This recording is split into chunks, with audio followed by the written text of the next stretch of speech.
ಎಲ್ಲರಿಗೂ ನಮಸ್ಕಾರಗಳು.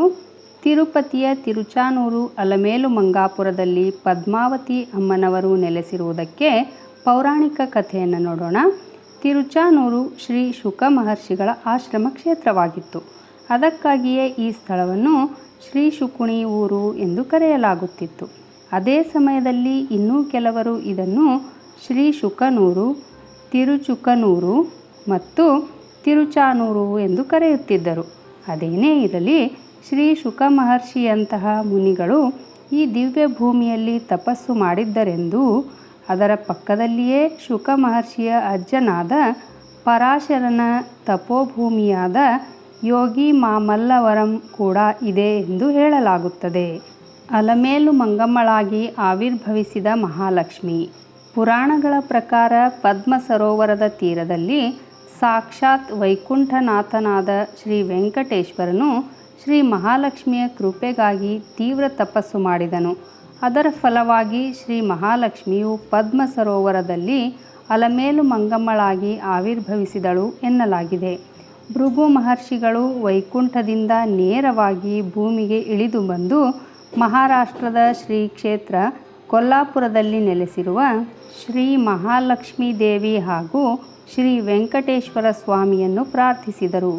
ಆ ಸ್ವಾಮಿಯ ಅಪೇಕ್ಷೆಯಂತೆ ಇಲ್ಲಿನ ಸ್ವರ್ಣಮುಖಿ ನದಿಯ ದಡದಲ್ಲಿರುವ ಶುಕ ಮಹರ್ಷಿ ಆಶ್ರಮ ಪ್ರದೇಶದಲ್ಲಿರುವ ಪದ್ಮ ಸರೋವರದಲ್ಲಿ ಅಲಮೇಲು ಮಂಗಮ್ಮ ಆವಿರ್ಭವಿಸಿದಳು.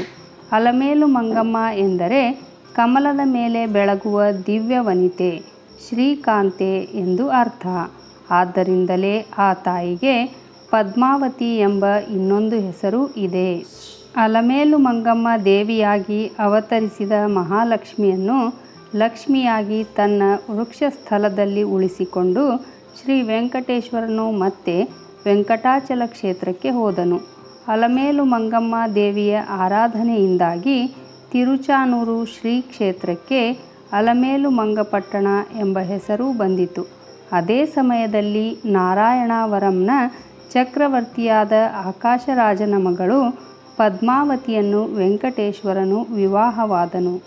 ಲಕ್ಷ್ಮಿಯನ್ನು ಅರಸಿ ಹೋಗುವ ವೆಂಕಟೇಶ್ವರ, ನಾನು ವೈಕುಂಠವನ್ನಾದರೂ ಬಿಟ್ಟಿರುತ್ತೇನೆ, ಆದರೆ ನನ್ನ ಭಕ್ತರನ್ನು ಮಾತ್ರ ಒಂದು ಕ್ಷಣವೂ ಬಿಟ್ಟಿರಲಾರೆ ಎಂದು ವಿಷ್ಣುವು ಭೂಲೋಕಕ್ಕೆ ತೆರಳಿ ವೆಂಕಟೇಶ್ವರ ಅವತಾರ ತಾಳುತ್ತಾನೆ.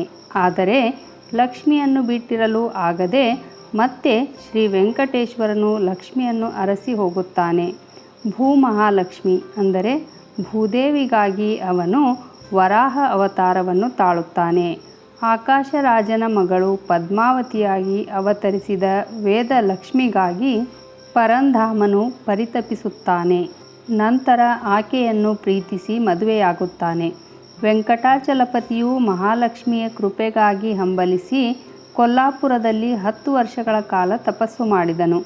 ಆದರೆ ಆಕಾಶವಾಣಿಯ ಆದೇಶದಂತೆ ಪದ್ಮ ಸರೋವರದ ದಂಡೆಯಲ್ಲಿ ಮಹಾಲಕ್ಷ್ಮಿಯ ಕೃಪೆಗಾಗಿ 12 ವರ್ಷಗಳ ಕಾಲ ಕಠಿಣ ತಪಸ್ಸು ಮಾಡಿದನು. ಅಂತಿಮವಾಗಿ ಅವಳು ಕರುಣೆ ತೋರಿ ಪದ್ಮ ಸರೋವರದಲ್ಲಿ ಚಿನ್ನದ ಕಮಲದಲ್ಲಿ ಅಲಮೇಲು ಮಂಗಮ್ಮಳಾಗಿ ಹೊರಹೊಮ್ಮಿದಳು. ನಂತರ ಭಗವಂತನು ಅವಳನ್ನು ತನ್ನ ಹೃದಯದ ಮೇಲೆ ವ್ಯೂಹಾತ್ಮಕವಾಗಿ ಇರಿಸಿಕೊಂಡನು.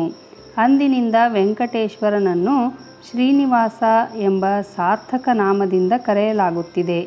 ಬೇಕಾದ ವರಗಳನ್ನು ಕರುಣಿಸುವವನಾಗಿದ್ದಾನೆ.